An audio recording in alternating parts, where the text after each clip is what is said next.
The Pilgrim's Progress by John Bunyan. Produced by Living Peacemakers. 2023. Chapter 16. Formalist and Hypocrisy. And as he was troubled thereabout, he espied two men come tumbling over the wall on the left hand of the narrow way, and they made up a pace to him. The name of the one was Formalist, and the name of the other Hypocrisy. So, as I said, they drew up unto him, who thus entered with them into discourse. Gentlemen, whence came you, and whither go you? We were born in the land of vain glory, and are going for praise to Mount Sion. Why came you not in at the gate which standeth at the beginning of the way? Know you not that it is written, that he that cometh not in by the door, but climbeth up some other way, the same is a thief and a robber? They said that to go to the gate for entrance was by all our countrymen counted too far about, and that, therefore, their usual way was to make a short cut of it, and to climb over the wall as we had done. But will it not be counted a trespass against the lord of the city, whither we are bound, thus to violate his revealed will? They told him, As for that, ye need not to trouble your head thereabout. For what we did we had custom for, and could produce, if need were, testimony that would witness it for more than 1,000 years. But, said Christian, will your practice stand a trial at law? They told him, That custom, it being of so long a standing as above 1,000 years, would doubtless now be admitted as a thing legal by any impartial judge, and beside, said they, if we get into the way, what matter which way we get in? If we are in, we are in. Thou art but in the way who, as we perceive, come in at the gate, and we are also in the way that came tumbling over the wall, wherein now is thy condition better than ours. I walk by the rule of the master, you walk by the rude working of your fancies. You are counted thieves already by the Lord of the way, therefore I doubt you will not be found true men at the end of the way. You come in by yourselves without his direction, and shall go out by yourselves without his mercy. To this they made him but little answer, only they bid him look to himself. Then I saw that they went on every man in this way, without much conference one with another, save that these two men told Christian that, as to laws and ordinances, we doubt not but we should as consciously do them as ye. Therefore, said they, we see not wherein thou differest from us, but by the coat that is on thy back, which was, as we trow, given thee by some of thy neighbors, to hide the shame of thy nakedness. By laws and ordinances you will not be saved, since you come not in by the door. And as for this coat that is on my back, it was given me by the Lord of this place whither I go, and that, as you say, to cover my nakedness with. And I take it as a token of his kindness to me, for I had nothing but rags before. And besides, thus I comfort myself as I go. Surely, think I, when I come to the gate of the city, the Lord thereof will know me for good, since I have his coat on my back, a coat that he gave me in the day that he stripped me of my rags. I have, moreover, a mark in my forehead, of which, perhaps you have taken no notice, which one of my Lord's most intimate associates fixed there in the day that my burden fell off my shoulders. I will tell you, moreover, that I had then given me a roll sealed to comfort me by reading as I go on the way. I was also bid to give it in at the celestial gate, in token of my certain going in after it. All which things I doubt you want, and want them because you came not in at the gate. To these things they gave him no answer, only they looked upon each other and laughed. Chapter 17. Difficulty. Then I saw that they went on all, save that Christian kept before, who had no more talk but with himself, and that sometimes sighingly and sometimes comfortably. Also, he would be often reading in the roll that one of the Shining Ones gave him, by which he was refreshed.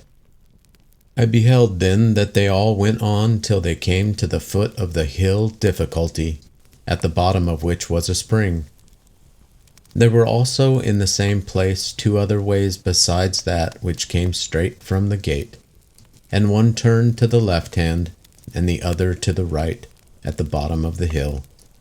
But the narrow way lay right up the hill, and the name of the going up the side of the hill is called Difficulty. Christian now went to the spring and drank thereof to refresh himself, and then began to go up the hill, saying, The hill though high I covet to ascend, the difficulty will not me offend, for I perceive the way to life lies here. Come, pluck up heart, let's neither faint nor fear. Better though difficult the right way to go, than wrong though easy, where the end is woe. The other 2 also came to the foot of the hill, but when they saw that the hill was steep and high, and that there were 2 other ways to go, and supposing also that these 2 ways might meet again with that up which Christian went on the other side of the hill, therefore they were resolved to go in those ways. Now the name of one of those ways was Danger, and the name of the other Destruction. So the one took the way which is called Danger, which led him into a great wood, and the other took directly up the way to Destruction, which led him into a wide field full of dark mountains, where he stumbled and fell, and rose no more. I looked then after Christian to see him go up the hill, where I perceived he fell from running to going, and from going to clambering upon his hands and knees, because of the steepness of the place. Now, about the midway to the top of the hill was a pleasant arbor, made by the Lord of the hill for the refreshing of weary travelers. Thither therefore Christian got, where also he sat down to rest him. Then he pulled his roll out of his bosom and read therein to his comfort. He also now began afresh to take a review of the coat or garment that was given him as he stood by the cross. Thus pleasing himself a while, he at last fell into a slumber, and thence into a fast sleep, which detained him in that place until it was almost night. And in his sleep his roll fell out of his hand. Now as he was sleeping, there came one to him, and awakened him, saying, Go to the ant, thou sluggard, consider her ways and be wise. And with that, Christian suddenly started up and sped him on his way, and went apace till he came to the top of the hill. Chapter 18. Lost and Found. Now when he was got up to the top of the hill, there came 2 men running to meet him amain. The name of the one was Timorous, and the other Mistrust. To whom Christian said, Sirs, what's the matter? You run the wrong way. Timorous answered, We were going to the city of Zion, and had got up that difficult place. But, said he, the farther we go, the more danger we meet with. Wherefore we turn, and are going back again. Yes, said Mistrust, but just before us lie a couple of lions in the way, whether sleeping or waking we know not, and we could not think if we came within reach, but they would presently pull us in pieces. Then said Christian, You make me afraid, but whither shall I fly to be safe? If I go back to mine own country, that is prepared for fire and brimstone, and I shall certainly perish there. If I can get to the celestial city, I am sure to be in safety there. I must venture to go back is nothing but death. To go forward is fear of death, and life everlasting beyond it. I will yet go forward. So Mistrust and Timorous ran down the hill, and Christian went on his way. But, thinking again of what he heard from the men, he fell in his bosom for the roll, that he might read therein and be comforted. But he felt and found it not. Then was Christian in great distress, and knew not what to do, for he wanted that which used to relieve him, and that which should have been his pass into the celestial city. Here, therefore, he began to be much perplexed, and knew not what to do. At last he bethought himself that he had slept in the arbor that is on the side of the hill, and, falling down upon his knees, he asked God's forgiveness for that his foolish act, and then went back to look for his roll. But all the way he went back, who can sufficiently set forth the sorrow of Christian's heart? Sometimes he sighed, sometimes he wept, and oftentimes he chid himself for being so foolish to fall asleep in that place, which was erected only for a little refreshment for his weariness. Thus, therefore, he went back carefully, looking on this side and on that all the way as he went, if happily he might find his roll that had been his comfort so many times in his journey. He went thus till he came again within sight of the arbor where he had sat and slept. But that sight renewed his sorrow the more by bringing again, even afresh, his evil of sleeping into his mind. Thus, therefore, he now went on bewailing his sinful sleep, saying, "O wretched man that I am, that I should sleep in the daytime, that I should sleep in the midst of difficulty, that I should so indulge the flesh as to use that rest for to ease my flesh, which the Lord of the hill hath erected only for the relief of the spirits of pilgrims. How many steps have I took in vain? Thus it happened to Israel for their sin. They were sent back again by the way of the Red Sea, and I am made to tread those steps with sorrow, which I might have trod with delight, had it not been for this sinful sleep. How far might I have been on my way by this time? I am made to tread those steps thrice over, which I needed not to have trod but once.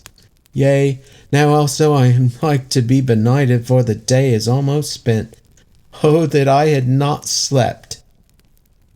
Now by this time he was come to the arbor again, where for a while he sat down and wept. But at last, as Christian would have it, looking sorrowfully down under the settle, there he espied his roll, the which he with trembling and haste catched up and put it into his bosom. But who can tell how joyful this man was when he had gotten his roll again? For this roll was the assurance of his life, an acceptance at the desired haven. Therefore he laid it up in his bosom, gave thanks to God for directing his eye to the place where it lay, and with joy and tears betook himself again to his journey. But oh, how nimbly now did he go up the rest of the hill! Yet, before he got up, the sun went down upon Christian, and this made him again recall the vanity of his sleeping to his remembrance, and thus he again began to condole with himself. "O thou sinful sleep, how for thy sake am I like to be benighted in my journey? I must walk without the sun, darkness must cover the path at my feet, and I must hear the noise of the doleful creatures because of my sinful sleep." Now also he remembered the story that Mistrust and Timorous told him of, how they were frightened with the sight of the lions. Then said Christian to himself again, "These beasts range in the night for their prey, and if they should meet with me in the dark, how should I shift them? How should I escape being by them torn in pieces?" Thus he went on his way.